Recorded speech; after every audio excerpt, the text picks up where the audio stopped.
Greetings, travelers, and welcome back to the Tales from the Enchanted Forest podcast with your hosts, Fox and Sparrow. Greetings and salutations, travelers. This is our 5-year anniversary podcast. Woo! Woo! I can't believe it's been 5 years. We've talked a lot about this already. It's one of those things, it's been a while, and it's been really exciting that we've got to cover so many stories after so long. And to think this was like a COVID project, and we were just doing it, because we like to talk to each other a lot, and we're like, what can we do? And I mean, a lot of COVID projects have fallen off over the years, but I'm really glad that this one hasn't. Yeah, no, this has been pretty special for us. I've just loved learning, and I've loved just having this opportunity to hang out with you, Fox, and we've gotten to know some of our travelers as well, which has been really cool along the way, and getting to know more people in the community who also get really geeky about this type of thing has been awesome. And then we had our Twitter age where we were just all over Twitter, and then Twitter died, and we were like, and we're a little bit, floating around, but we had some really good communities, and we still have some really good communities, which is really fun.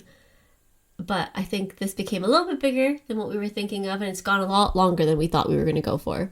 Since we've covered so many stories over this past 5 years, I thought it would be fitting that we celebrate by looking back at all of these tales, and what better way to do that than with an awards show? Woo. That's right. We will be discussing the best characters, stories, and moments, and giving out prestigious awards as we go. Look out, Macala. So how this is going to work is that we are going to present the award and tell you what the qualifications for the award is, and then all of the nominations. We are then going to deliberate the various nominees before ultimately determining the winner of our Enchantee Awards. So, dear travelers, Fox and Sparrow would like to present the first ever Enchantee Awards.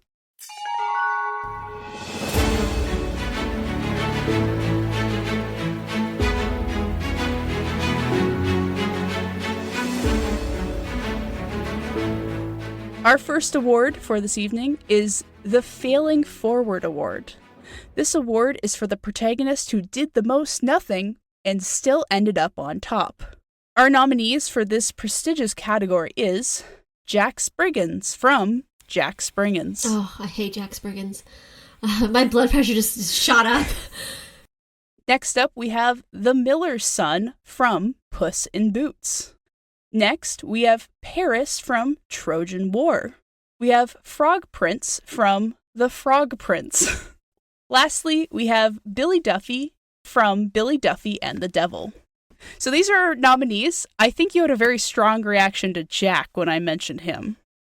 I feel like Jack Spriggans was one of those guys where he didn't do anything right. He was lazy. He didn't deserve any kind of reward for being lazy and for scamming his mother and all of that kind of stuff. So I think if we're talking about a character that embodies the Failing Forward Award, I think Jack Spriggans is a very good one. And this is obviously a take on the classic Jack and the Beanstalk, one of the earlier known versions of the Jack and the Beanstalk story.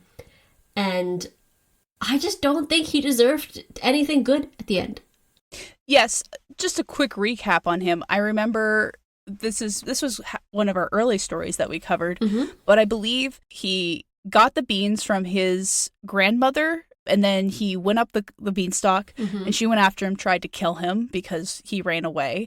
And then he immediately got like a ring that was super powerful, but then wasted it, and then just was like, I want good beer and drink and meats, and that was kind of his whole deal. And like a girl, I think he wanted. It was just felt he was just doing stuff for the sake of doing it, but like he kept getting rewarded for it all the way through.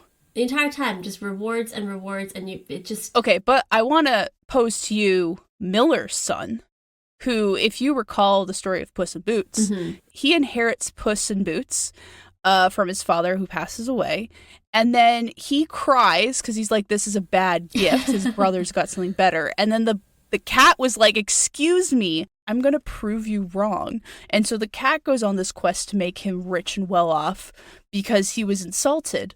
But he does nothing. In fact, I think he almost messes everything up at some point because he was too nervous to say something. And then, in a weird way that worked. So at least Jack went up the beanstalk. Miller's Son barely got into a carriage. I feel like if we're going by who did the least, it would be the miller's son. But I will then argue who did something that was categorically the most disastrous thing that anyone has ever done, ever. And that brings us to Paris. That is a good point. I mean, you know what? Fair enough. He had a tragic backstory. He was abandoned on a hill by his parents, the king and the queen of Troy. We get it. He grew up, started racing his bulls, and they were so good that he impressed Ares, the god of war, and he was allowed to choose which goddess to, which goddess to give the golden apple to. He chose Aphrodite, ran off with Helen, started this war, and throughout the Iliad, even Helen cannot stand this man. She cannot stand the sight of this man. She's so sick of him. Every time he's in her presence, you can feel her just glowering. She refuses to sleep with him when Aphrodite comes to grab her. Every time Hector comes into the room, Hector is like, Paris, you're a beautiful, useless person. Why are you so lovely and yet not wearing your armor and fighting with the rest of us? So I feel like if we were arguing, I mean, but to be fair, he doesn't end up on top. He ends up dead. But he does kill Achilles. So it's he gets a peak, but he doesn't end at the peak. Yeah, he does get the girl. He gets to be the favorite of Aphrodite. He gets saved multiple times from death. He gets to kill Achilles with the help of Apollo. So he gets to be the one to, bring down the mighty warrior.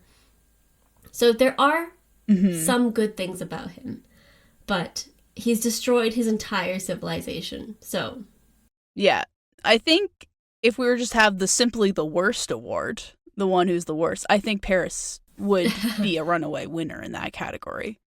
Even Jack, I think, would have a hard time competing with that. Because I think Jack to us is more just annoying. Whereas disastrous. Paris is actively disastrous, but it's also centered as if the hero, which is always the crazy thing. Paris isn't really centered as a hero. Nobody likes him. I just love how that's just universally the feeling on Paris. Nobody likes Paris. Not even Aphrodite. Like, even the goddess of love was supposed to give him the most beautiful woman on earth. Even the goddess of love cannot make this girl make this woman love this man. Do you know who else is pretty useless? The Frog Prince. Yeah. He gets turned into a frog and then kind of becomes friends with the princess in a weird way. We're just kind of hanging out. And then she throws him at a wall and then he becomes a prince again and then they get married. I feel like compared to the other ones, he started as a prince and then ended as a prince. So I feel like he kind of more plateaued than anything. He had like a dip, but then got back to where he started. He never really had the challenge. I mean, he was a frog.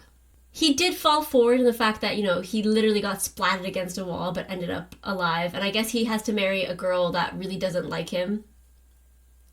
She really likes the fact that he's a prince. And I mean, to be fair, he's a human, so that also counts for something. The Frog Prince is interesting the way he really didn't do much at all, like when it's all said and done. But there's also that said, not much to say about him. No.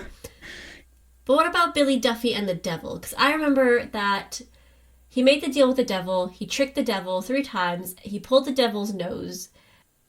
And all in all, it seems like he got away with the most.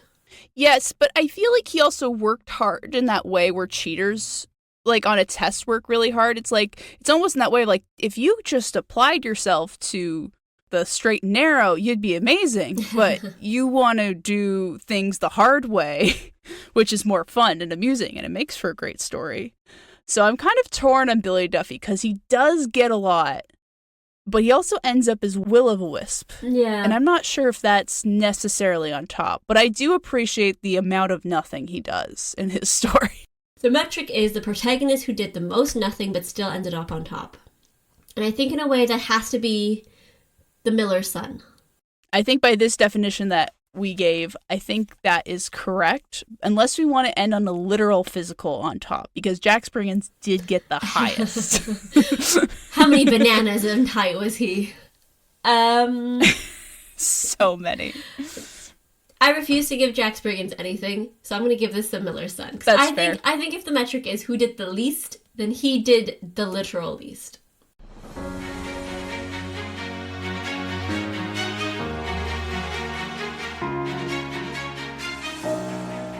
And the Enchantee goes to the Miller's Son from Puss in Boots. Woo! Good job, you're useless. Yay! Our next Enchantee is for It's Hot and It's Cold Award. This award is for the best seasonal change story, which we are obsessed with. We have Persephone, the myth of Persephone in Hades. We have the Celtic story of the Holly King and the Oak King. We have the Sumerian epic of Inanna. And we have the Little Girl and the Bulgarian Whirlwinds.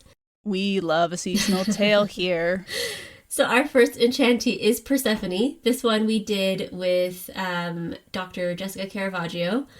And I think that one we took, most of it came from the hymn of Demeter, and we talked a lot about what it meant for a young goddess to be taken over by the king of the underworld, and how her mother mourned for her, and she ate the pomegranate seeds, and then she was stuck in the underworld for a certain amount of time.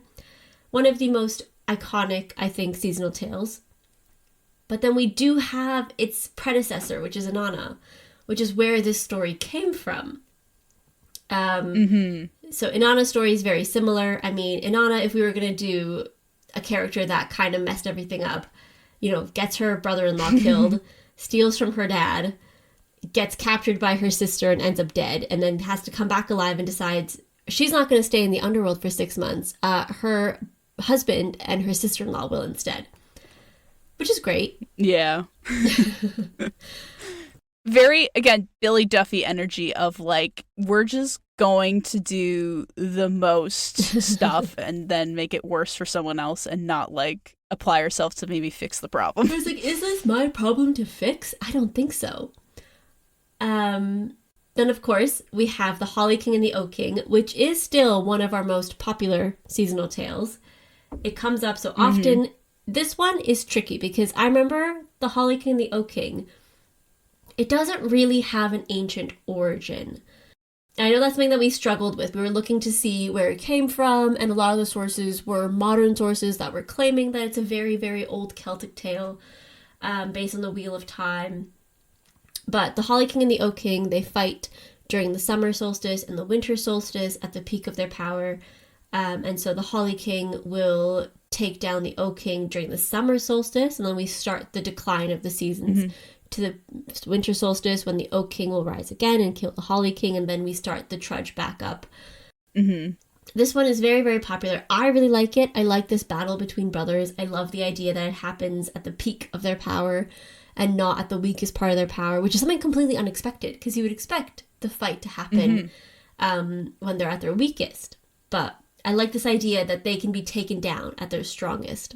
I will say it's also, I think, the one we have most referenced since covering it. I feel like we have just been like, Holly King and Oak King are at it again. Like, the seasons are changing.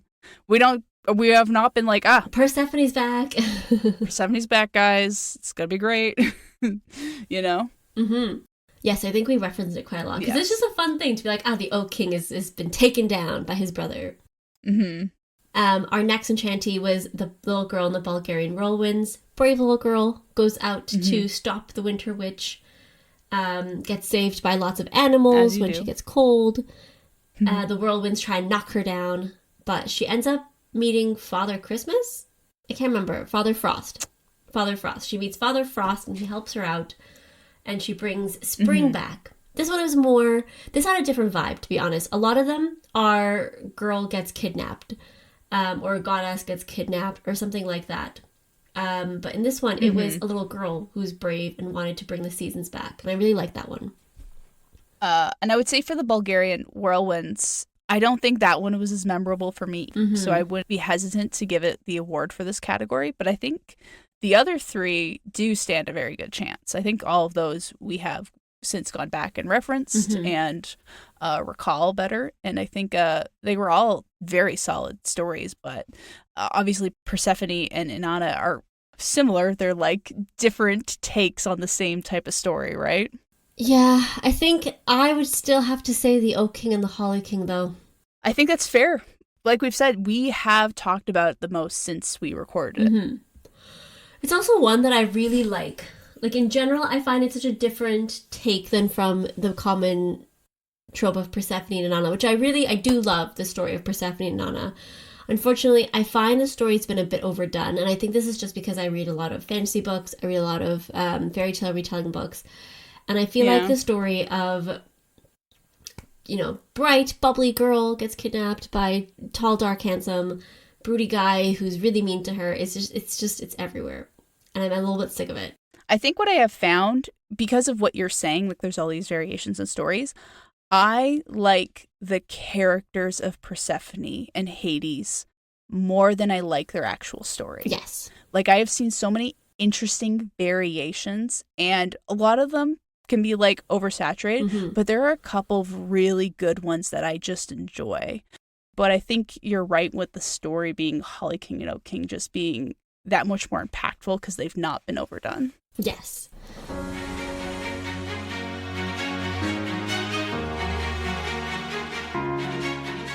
The Enchantee for the It's Hot and Cold award will go to the Holly King and the Oak King.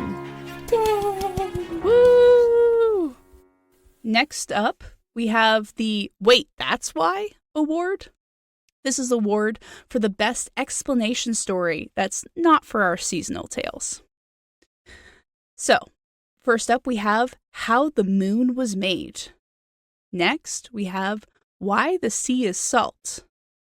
Next, we have The Tale of the Boneless Jellyfish. Then we have How the Tiger Got Its Stripes. Next, we have Sky Woman, a creation story. And finally, we have The Rainbow Serpent, which is also a creation story. So, another very popular category for us, a very popular thing we love to do. Where do you even want to start? We got a bunch of great nominees here. I think there are two types of stories that we've covered that are explanatory tales. We've done the animal ones, and we've also done like more general things, like more phenomena or creation stories. And I think they all kind of have their own spot with the explanatory myths. Like, for example, A Tale of the Boneless Jellyfish and How the Tiger Got Its Stripes, they're both how different animals have evolved. But then we have Sky Woman and Rainbow Serpent, which are creation stories of how the world came to be. Why does the world look the way it does? But then we also have How the Moon Was Made and Why the Sea is Salt, which are explaining phenomenons. So I think the creation stories, the Sky Woman, she came down from the sky. The animals were trying to find a place for her to land. That's how Earth was created, right? So this is an indigenous story. And then we also have the Rainbow Serpent, which is, again, one of our most popular tales. Like, consistently, people are downloading and listening to Rainbow Serpent, which is crazy. It's very true. It's also one of the most popular ones on the website. People are constantly going to the website page for that. But Rainbow Serpent, I think, again, indigenous story about the rainbow serpent, how it creates the waterways and the rivers and the mountains and the bridges. I like those stories, but then you have a story like The Tale of the Boneless Jellyfish, where it's like the jellyfish is boneless because he got beaten up. Completely beaten up. For failing to recognize that there was no liver treat the monkey could put his liver on before eating him. So I think that's bizarre. Yeah. Why the Sea is Salt as well, another one where the story starts off in a way that you don't immediately know where it's going and how this is going to lead to the Sea is Salt storyline. And then it's like, oh yeah, there's this magic item that's going to end up creating just lots and lots of salt, and it's going to end up in the sea. I think some of my favorite explanation myths and stories are the ones that have it very clear, like Why the Sea is Salt. It's very clear that is the thing we're going to get the answer to. Yeah. We're going to find out why the sea is salt. But like by the second paragraph in that story, you have forgotten that that was the question. Yeah, you're just like, these brothers suck. You're just focused on something else. More than any other, Why the Sea is Salt really comes at you with the left hook at the end. They're like, and then he dropped the item into the sea, and that's why it's salty. You're like, oh, dip. That's what we were here for. You're like, oh my god, this isn't like just a revenge story about his brothers. This is an actual story.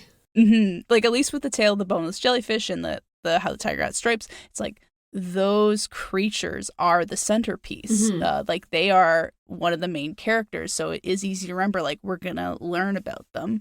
But Why the Sea is Salt, they're not at sea until the end. Like, it is, like, it's easy to forget both of those things. And How the Moon Was Made follows that same idea. The whole story follows the two girls trying to find fire and bring that back to their village. Mm-hmm. And they don't quite get it back to their village, so they throw it into the sky, and then that becomes the moon. Yeah. So it's one of those things that does come out at the end. You're like, oh, okay, that's where we're going with it. Yeah, we're like, oh, I get it. It's coming full circle, like the moon. So we really have 3 different categories here. Does any stand out to you, Fox? I think it has to be between the Rainbow Serpent and Why the Sea is Salt for me. The Rainbow Serpent was just a really fun, different creation story, especially since, in Canada we learn a lot about the Sky Woman. We learn a lot about the creation stories coming from the animals, trying to get, diving as deep as they can to try and get moss or something to create land. But the Rainbow Serpent was just different. And I think it opened up a gateway to all the Dreamtime stories, and I really like those stories as a creation myth. I did also really like The Sea is Salt because I had no idea where it was going. Like, it kept surprising me, and I really like when stories are surprising. Yeah. There was, like, tricking of a family member, and then, like, doing a deal with the devil, and there was, like, stuff about eating. And there was, like, a long journey back. I think Santa Claus was in there at some point. It was just all over the place, and I loved it for that.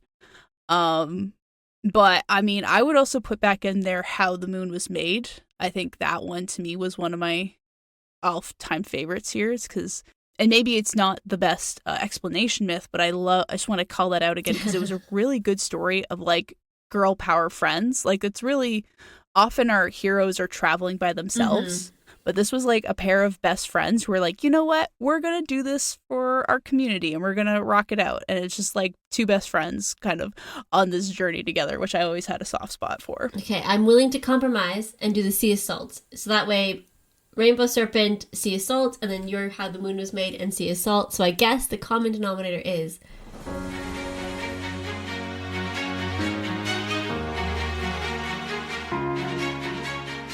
This year's nominee for Wait, That's Why Enchantee Award is Why the Sea is Salt. Da-da-da. Woo! Next up, we have the I Am No Man Award.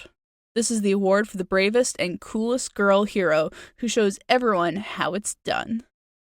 First of all, we have Aisha from Her Own Tale. Next, we have The Princess Who Would Be a Prince. And next, we have Atlanta from the Caledina Boar Hunt. And finally, we have The Princess of the East from Betrothed of Destiny. I think there's a lot of heavy hitters here, so I'll start off with Princess of the East, who I love, but I'm going to say probably's got this may not the strongest heavy hitter here, but she's up here because when her guy found her and they were going to run away together, but they got separated, her guy just stopped and cried about it, and she was like, you know what? I'm going to go recruit 40 maidens who are all going to dress up as guys, and we're going to run this kingdom perfectly and wonderfully for a number of years until my hubby shows up again, in which case I guess we'll rule together. But we are Destiny, so I have to assume that it was a really good relationship and worth it somehow. So, love her. I think she's very strong politically. Then we have Atalanta, who also, during the Greek stories, the women are often not really mentioned or they're not really a big part of anything. But Atalanta, she had her own story. Again, like Paris, abandoned on a hill, raised by a she-bear, probably blessed by Artemis. She was a great hunter. She joined the Caledonian Boar Hunt. She might have joined the Argonauts. And then also, when it came time for her to get married, because everyone has to at some point, but she had the trials and she would basically race her suitor to be like, you can marry me if you can outrun me. Again, she got bested by the golden apples, just like Paris. But I think Atalanta is just different. She's cool. She's not like other girls. But I really like her role in the Caledonian Boar Hunt. Another character on here who does make potential suitors work for it is Aisha, and we love her for that. Honestly, I love the character of Aisha so much. I like that she travels around, she saves people, she fights. I do like the aspect of the curse, the little part of the bone that was stuck to her that made her restless. I thought that was a cool catch. I do think as well, the princess who would be a prince, that was a different story. It really was. Again, you have a princess whose brothers fail their father's task, and so they can't go on the quest, but she can go save her kingdom. She can go and represent her father's kingdom with the king, and pretends to be a guy, very Mulan. This was a story that I thought was also a contender for the wildest story that kept going and changing and changing and changing, because she goes and she saves the princess, and then she escapes the witch. It was a wild run. And at the end, when you think, oh my god, they're falling for each other, but they can't be together because they're both girls and that's not allowed, she turns into a prince. And I thought that was a really cool story. Frankly, I think she would have been the runaway winner if it didn't end with her then hating women or like dissing on women. Yes. Because I do remember that. I'm like, I can't. No. Like, she might still have a shot, but she is not the winner. She's not she's not. She was super cool. It was just like Princess of the East. Yeah. If you just cut it off just like a paragraph or two sooner, I think they would have been runaway successes. Oh my god, I really wish that she did. Like, it's just. She's like, I'm a guy now. I'm misogynistic. And I'm like, okay, that's the most like no valid thing. Like, yeah, reality, I guess. But I'm like, please, you were a girl a second ago. Can you imagine if we gave this I Am No Man award to the one character who became a man? Technically a man at the end? No, I don't think we could do that. We have to acknowledge her, but I don't think she'd be a winner. I think the coolest would have to be between Aisha and the Princess of the East, to be honest. Oh! But I mean, the Princess of the East, it does ruin it at the end. So maybe Aisha and Atalanta. Oh, Atalanta. She's also... Doesn't Atalanta kind of marry someone at the end, too? She does. So in her suitor trial... But she does it on her terms, right? I mean, okay, so in her story, her relationship is... So she doesn't want to get married. So she has the suitor challenge of, you have to outrace me. Mm-hmm. And then the one that she does end up marrying, he tricks her because he drops down these golden apples and she stops to pick them up along the way. And then so he outraces her, and then they get married, and then they get turned into lions because they were doing unsavory things in someone's temple. And that god was like, not in my temple, and they got turned into lions. So, I mean, Atalanta also, she is no man because she turned into a lion. So I guess that means Aisha. I'm willing to take that to have a very easy, it's got to be Aisha. Yeah. I mean, the others turned into a man, turned into a lion. I mean, I was a little tough on Aisha in her episode, but I still loved her. I was tough on her because I loved her, and I still love her. And I think she is the runaway winner for this, even though Atlanta's probably faster. Yeah, I mean, you could distract her with golden apples.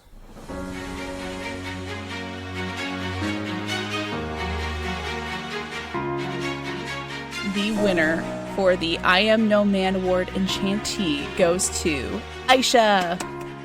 Woo! Our next award is the Mad Respect Award. This goes to the coolest moment from a story. Our first nominee is Scheherazade from 1001 Nights for keeping her cool and telling stories to a crazed king who wants to kill her in the morning. Next, we have Helen telling off Aphrodite in the Trojan War series. Our third nominee is Aisha for fighting off the prince to get out of an engagement after she's the one who set the task in the first place. And finally, we have Farhad in Shirin in Khosrau.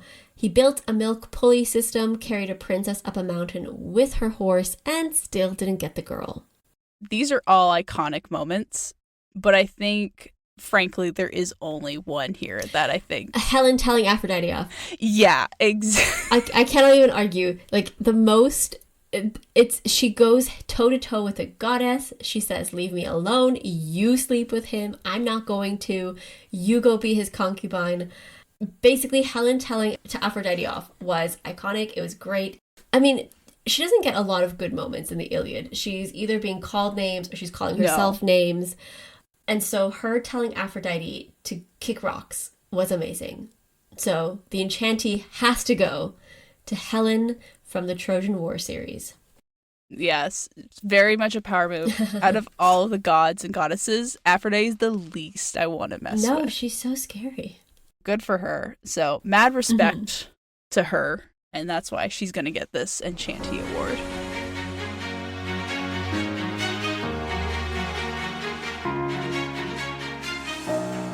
The Mad Respect Award goes to Helen of Troy. Woo! Next up, we have Somehow That Works Award. Award for the most convoluted plan/event that works, even if by all accounts it shouldn't. First up, we have Rumpelstiltskin for frankly everything that happens in there. More specifically, that somehow guessing his name is the thing that gets our protagonist free. Next up, we have East of the Sun, West of the Moon, where cleaning a shirt was the way they won the day and that they were able to be together. Somehow that worked. I remember the 5 fantastic finds for this because you had a section on how to get like stains out of a white shirt, and it was insane because that's how the story ended. She cleaned a shirt. We all need to know in case our significant other's life is on the line, and this is how you save them. So, for all of those who didn't know, go back and listen to the episode. You never know if you might save a life with that information. Next, we have Tawaki winning over the Sky Fairy folk with his canoe-making skills, which again was not known until that moment of the story, but apparently that was good enough to win him the day. Next, we have the princess from Princess and the Pea, who felt the pea under so many mattresses. I don't know if this award is specifically for the parents who thought of this convoluted plan or for the princess for actually succeeding at it. But either way, somehow it works. I think it's clear. Oh yeah? To me, it's east of the sun, west of the moon. I think the shirt cleaning came out of nowhere. It was diabolical. It was crazy that at the end of the day, after all the tasks she did, after all the walking, after all of the stress, her story ends with cleaning a shirt. Yeah. Thordaughter. And somehow that works. Just rocked it somehow. And we love her for it. So yeah, I think this has got to go to cleaning shirts. Somehow that works.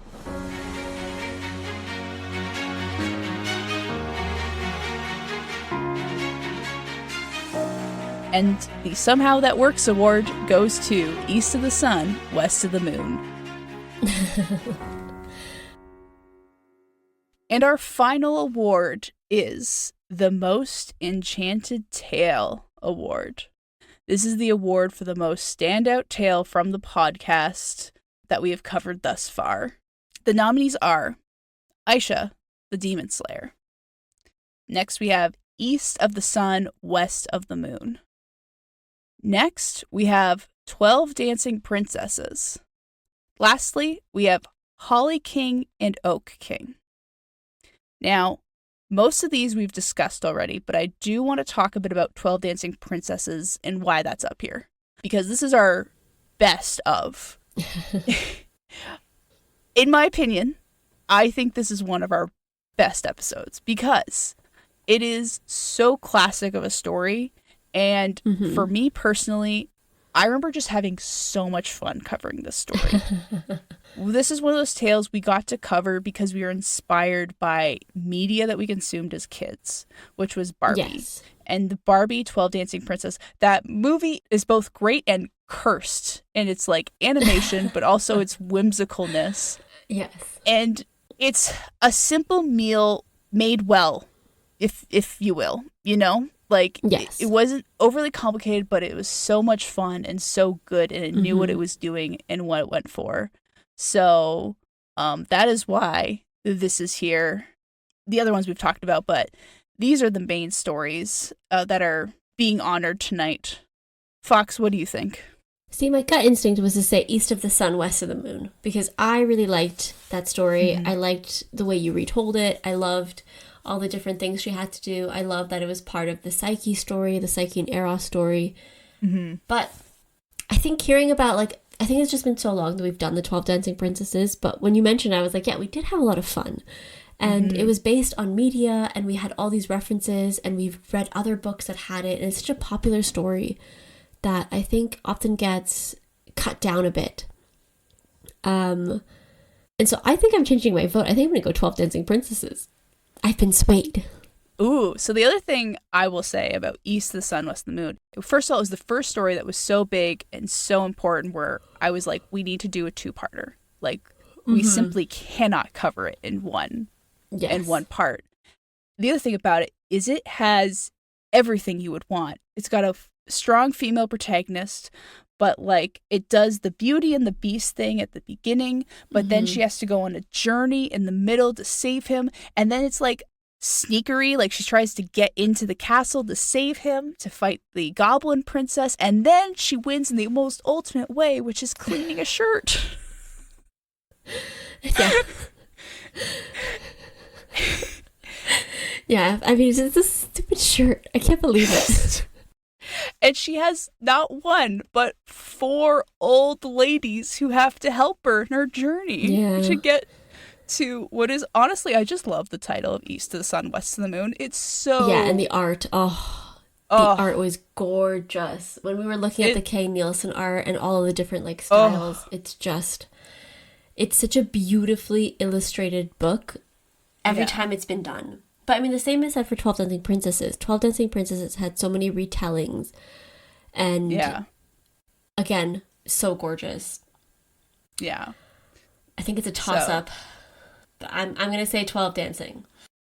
You know what? I do love that. East of the Sun, West of the Moon has won an award. And I love that we have just very casually not talked about maybe our favorite episode. And we're going to now nominate it Best Picture, or Best Most Enchanted. So I think I'm going to agree with you. I think 12 Dancing Princesses is our most enchanted tale, coming in dark horse in this competition. But it's not really, because we picked the story because it was something that we both loved as a child, which was the 12 Dancing Princesses movie. We talked about it from a point of view of we know the story a bit and we want to learn more about it, which is exactly why we started the podcast in the first place. Exactly. So if you think about it, the 12 Dancing Princesses is just a metaphor for the podcast. Exactly. So I think we're in agreement.